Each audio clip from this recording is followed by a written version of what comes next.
The day I realized our HOA president had declared war on the wrong man started with the smell of burnt toast and wet grass, which honestly feels about right for most disasters in America. I was standing barefoot in my kitchen at 6:15 in the morning, scraping blackened bread into the sink while my daughter Riley sat at the counter, highlighting engineering formulas in 3 different colors like her future depended on it, because it kind of did. And somebody pounded on my front door hard enough to rattle glass. Not knocked, pounded. The kind of knock that instantly tells your nervous system something expensive is about to happen.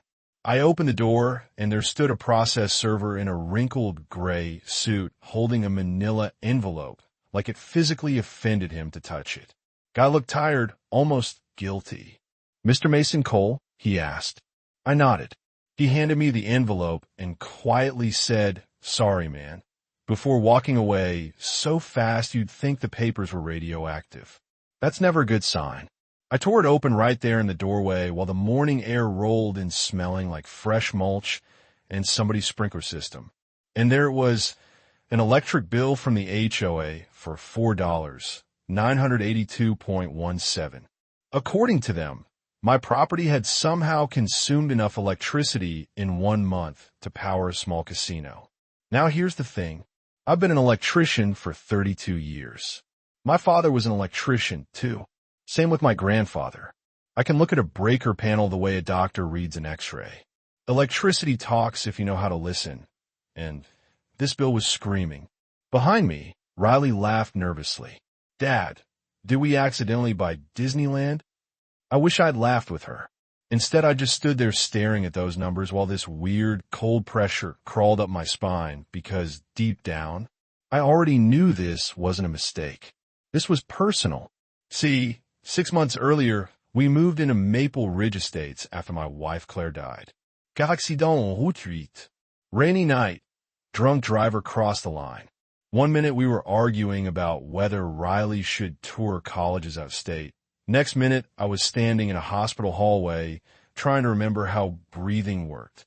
People talk about grief like it arrives all dramatic and cinematic, but honestly, it's quieter than that. It's coffee cups left in cabinets too long. It's hearing laughter in another room before remembering nobody's there. It's realizing half your memories belong to somebody who's gone. So I sold our old house because every corner of it hurt, packed up what was left of our life, and moved Riley somewhere safe. That's what the brochure's called Maple Ridge Estates. Safe, family-friendly, premium community living. What they forgot to mention was the HOA president, Evelyn Mercer. Lord, that woman could turn a neighborhood barbecue into a hostage negotiation. Picture a woman in her late 50s with pearl earrings sharp enough to cut glass and a smile that always looked preloaded with criticism. She drove a silver Mercedes with a custom plate that said Civic, which somehow made her even worse. First week after we moved in, she fined me because my garbage cans were visible from the street for 43 minutes after pickup. 43 minutes. She timed it. Then came the violation for improper seasonal wreath dimensions. Apparently, my Christmas wreath exceeded community cheer guidelines. I swear to God she said that with a straight face. I try to keep my head down because Riley needed stability, needed peace, needed 1 year where life didn't fall apart again. But Evelyn, she had this habit of circling my house slow in her golf cart like a shark looking for blood in the water. One afternoon, she stopped while I was replacing an outdoor outlet and said, "You know, Mr. Cole, certain people lower community standards without even realizing it." I looked at her, sweat dripping down my neck, drill still in my hand. "Funny," I said, "I was just thinking the same thing." She smiled after that, but not the kind people do when they're amused. The kind they do when they decide you've become a project. And standing there in my kitchen with that insane electric bill in my hand, Riley staring at me, trying not to panic, I suddenly realized something that made my stomach tighten. Evelyn Mercer wasn't trying to collect money. She was trying to break us. And the scariest part? I think she honestly believed nobody would stop her. I didn't sleep that night. Not really. I sat in the garage with the lights off, listening to the soft metallic ping of cooling tools and staring at that electric bill spread across my workbench beside Claire's old coffee mug. Riley had finally gone upstairs around midnight after pretending not to cry for a solid hour. That's the thing about kids who grow up too fast. They become experts at acting okay. Around 2 in the morning, I pulled out my laptop and started digging through the HOA utility records available on the resident portal. Evelyn probably assumed nobody in the neighborhood understood electrical data well enough to question anything. Big mistake, because numbers tell stories. And by 3 a.m., the stories started sounding real ugly. The community clubhouse had somehow tripled its energy usage over the last 18 months. Tripled. For what? Weekly yoga classes and sad little wine mixers where people complained about mulch colors? The load patterns didn't make sense either. Heavy overnight draw. Industrial level spikes around 2 or 3 in the morning. Consistent high amperage on weekends. Whatever was pulling that power wasn't a coffee maker and some fluorescent lights.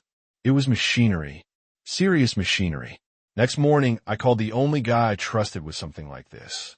Luis Navarro. We came up together as apprentices back in the 90s wiring commercial buildings in Phoenix before our knees started sounding like microwave popcorn every morning. Luis worked for the utility company, now doing grid diagnostics and meter investigations. He answered on the second ring. If this is another fantasy football emergency, I'm blocking your number. I got a weird one, I told him. 10 minutes later, he was at my house holding the HOA bill under my kitchen light, squinting at it while chewing sunflower seeds like a detective in a low-budget crime show. Mason, he muttered, either you're secretly mining Bitcoin under your house, or somebody's laundering power. That word hit me funny. Laundering. Because suddenly all those weird little details about Evelyn started clicking together in my head. The deliveries to her house at odd hours. The constant hum coming from her detached garage. The way she always shut the garage door the second anyone walked by. Even Riley noticed it once. Said it sounded like a factory pretending to be suburban. Luis leaned back in his chair. You want to know for sure? Yeah. He grinned. Then we go ghost hunting tonight. Midnight in suburbia feels strange. Too quiet in some places, too loud in others. Sprinklers hissing. Air conditioners humming. Somebody's dog losing its mind 3 streets over. Luis and I parked 2 blocks from the clubhouse and walked the rest of the way carrying flashlights and enough electrical equipment to start our own power company. The closer we got, the louder the hum became. Not loud enough for normal people to notice, but electricians hear things differently. It's like mechanics hearing engine knocks nobody else catches. Behind the clubhouse, hidden under decorative ivy and fake landscaping rocks, we found it. Illegal feeder lines. Thick ones. Somebody had tapped directly into the HOA's shared electrical system and rerouted power underground toward the back edge of the property, straight toward Evelyn Mercer's house. Louise crouched beside the conduit and let out this low whistle. Oh, she's cooked. I remember kneeling there in the dirt, flashlight trembling slightly in my hand while my brain tried catching up to what I was seeing. The wiring wasn't just illegal, it was dangerous. Amateur dangerous. The kind of setup that burns homes down while families are sleeping inside. We followed the lines carefully through a cluster of hedges until we reached Evelyn's detached garage. And there it was. Heat. Even from outside, you could feel it rolling off the walls. Industrial kiln heat. Through a tiny gap in the blinds, I caught a glimpse of massive ceramic ovens glowing orange inside like the gates of hell itself. Shelves packed with expensive pottery. Commercial equipment everywhere.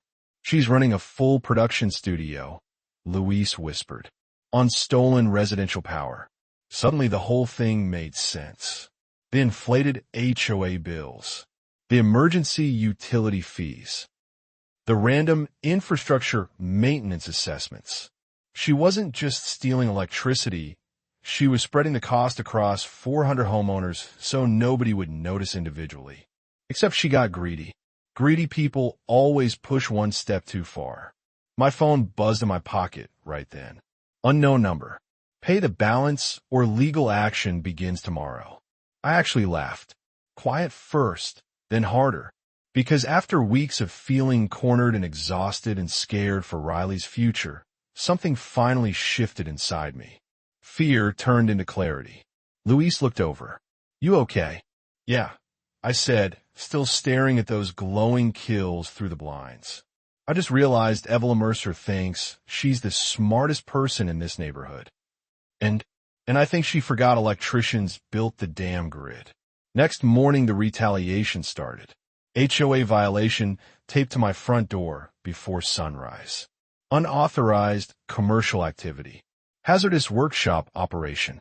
Threat to community safety. Riley found it before I did. I came downstairs and saw her standing frozen in the kitchen, holding the notice with both hands. Dad, she whispered, are they trying to take the house? God, there's something about hearing fear in your kid's voice that changes a man permanently. I took the paper gently from her hand and read the fine amount. $2,000. Immediate compliance required. Failure to respond may result in lien proceedings. Riley sat down slowly at the kitchen table, eyes glossy. Maybe we should just pay it, she said quietly. I can postpone college a year. That sentence hit harder than anything Evelyn had done so far. Because Claire's dream, our dream, was Riley getting out into the world and building something bigger than this little town. And now my daughter was preparing to sacrifice that because some power-hungry HOA queen wanted control. I leaned against the counter and took a breath before speaking because anger and parenting don't mix well. Listen to me carefully, I said. You're going to college. You are not shrinking your life because somebody else is corrupt. Riley looked at me for a long second. Then what are we going to do? I smiled a little, not because anything was funny, but because for the first time since Claire died, I felt absolutely certain about something. We're going to flip the breaker, I said. That afternoon, I started pulling records, property filings, permit histories, HOA financial disclosures, and buried inside county documents from 3 years earlier, I found something beautiful. Evelyn Mercer never legally filed the HOA emergency utility amendments, which meant every special energy assessment she'd collected could qualify as fraudulent billing. But then I found something even better. The clubhouse renovation permits listed a contractor name I recognized immediately.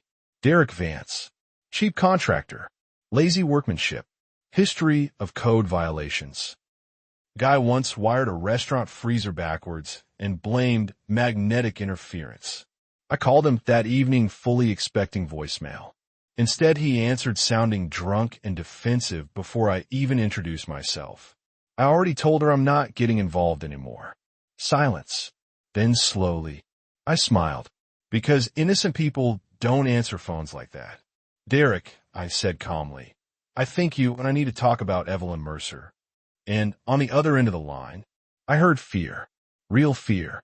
Derek Vance showed up at my garage the next night, looking like a man who'd spent several years making bad decisions professionally. Cigarette smell soaked into his jacket, bloodshot eyes, hands shaking slightly even before I handed him coffee. He kept glancing over his shoulder like Evelyn herself might crawl out of the dark hedges and drag him away. I shouldn't even be here, he muttered. You absolutely shouldn't, I said. But here you are. Riley sat quietly at the workbench pretending to study while secretly listening to every word. Smart kid. She already knew this wasn't about HOA fines anymore. This was survival. Derek rubbed his face hard. She told me it was temporary, said the HOA approved everything. Needed extra capacity for a private ceramics project. Said everybody benefited because she sold pieces at charity events. He laughed bitterly after saying it. Turns out rich people always call fraud a fundraiser. Then he dropped the bomb. Evelyn had been using HOA funds for years to finance her ceramic business under fake maintenance categories. Electrical upgrades, pool filtration repairs, Emergency utility stabilization. Every fake invoice passed through shell accounts connected to her studio. And the power reroute. I asked. Derek stared at the floor. She made me install it after the utility company warned her about commercial consumption spikes. So she hid industrial usage inside residential billing. He nodded once. You understand what this means, right? Derek swallowed hard. Federal charges. Yep. Silence settled over the garage for a second, except for the soft buzz of my overhead light. Then Riley finally looked up from her books. Why are you helping us now? Derek looked at her for a long moment before answering. Because people like your dad still think right and wrong matters, and I got tired of helping people who don't. That line stuck with me. Maybe because it sounded like something Claire would have said. 3 days later, the HOA scheduled an emergency community hearing against me. Evelyn's idea, obviously. Public humiliation. Final pressure. Probably figured she could bury me under legal threats before I exposed her first. What she didn't know was that I'd already sent copies of every document to the State Utility Commission, the County Fraud Division, and one very interested assistant U.S. attorney named Dana Brooks. The community center was packed that night. Folding chairs everywhere. Neighbors whispering. Phones out recording already because suburban people smell drama the way sharks smell blood. Evelyn stood at the front in a cream-colored blazer, looking polished and confident. But only if you didn't notice the twitch in her jaw. Mr. Cole, she announced dramatically once the meeting started, has repeatedly endangered this community through unauthorized electrical activity, harassment of board members, and defamatory accusations. I almost admired the commitment. Truly, takes talent to accuse somebody of electrical fraud while actively stealing half the neighborhood's power. She clicked a remote, and photos of my workshop popped onto the projector screen like she was unveiling evidence at a murder trial. This kind of industrial setup lowers property values and threatens resident safety. That's when I stood up slowly from the back row. You want to talk about industrial setups? The room went dead quiet. Evelyn blinked once. Excuse me. I walked toward the front, carrying a thick binder under my arm, while every head in the building turned to follow me. See, I spent 32 years wiring hospitals, schools, apartment complexes, and one thing I learned is electricity leaves fingerprints. I dropped the binder onto the table in front of her. Loud, sharp, papers slid everywhere. Photos, permits, financial statements, utility schematics. Her face changed instantly. It's hard to describe exactly, but imagine watching somebody realize the floor beneath them is actually thin ice. Those are utility diversion photos taken behind the clubhouse, I said calmly. Those are fraudulent HOA assessments tied to your ceramics business. Those are unlicensed industrial kiln installations running on stolen residential power. Murmurs exploded across the room. Somebody cursed out loud. Evelyn tried speaking, but nothing came out first. Then finally, this is absurd. No, I said quietly. What's absurd is billing retirees and single parents for your pottery ovens. Riley stood up then, nervous but steady. You almost made my dad lose our house. God, hearing her voice crack like that nearly broke me. The room shifted after that. You could feel it physically. People started connecting dots in real time. Old fines, strange fees, weird assessments. Mrs. Delaney from Lot 14 stood up furious because she'd paid nearly $6,000 over 2 years in energy stabilization penalties. Then another resident spoke. Then another. Suddenly the whole room sounded like a dam bursting. Evelyn kept trying to regain control, but panic had started leaking through the cracks. You people have no idea what it takes to maintain this neighborhood, she snapped. I built this community. No, I said. You used it. And that's when Dana Brooks walked in with 2 state investigators behind her. Smoothest timing I ever saw in my life. The room went silent, so fast you could hear the fluorescent lights buzzing overhead. Dana approached the front table calmly. Evelyn Mercer, Evelyn's face went ghost white. We have sufficient cause to open a formal investigation into financial fraud, utility theft, falsified assessments, and possible racketeering activity tied to the Maple Ridge Estates HOA. Nobody moved. Nobody even breathed. Then one old man near the back whispered, "Holy hell." And honestly, that summed it up pretty well. Evelyn looked around desperately, like she still expected somebody to defend her. Nobody did, because bullies always think fear equals loyalty until the fear disappears. She tried one last thing before leaving, turned toward me with tears building in her eyes, and said, "You ruined my life."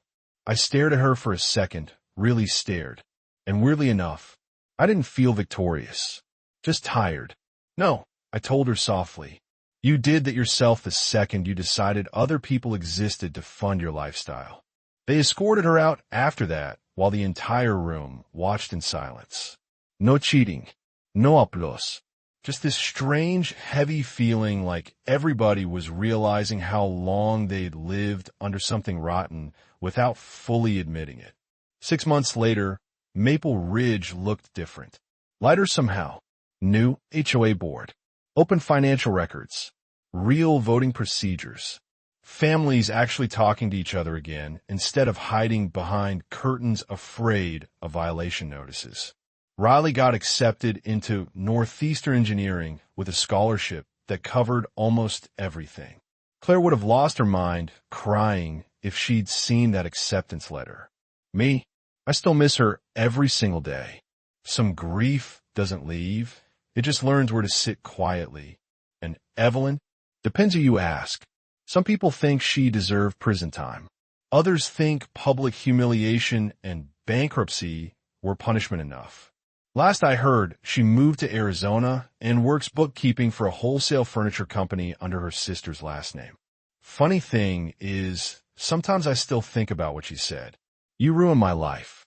Because truthfully, communities don't fall apart because of one powerful person. They fall apart because good people get tired, stay quiet, convince themselves somebody else will handle it. Anyway, if you've ever dealt with an HOA nightmare, corrupt leadership, or somebody abusing tiny amounts of power like they're emperor of a gated kingdom, drop your story in the comments. I read every single one. And tell me honestly, do you think Evelyn got what she deserved? Or should people like that face harsher consequences when they exploit entire communities? Because around here, that debate still starts arguments at barbecues.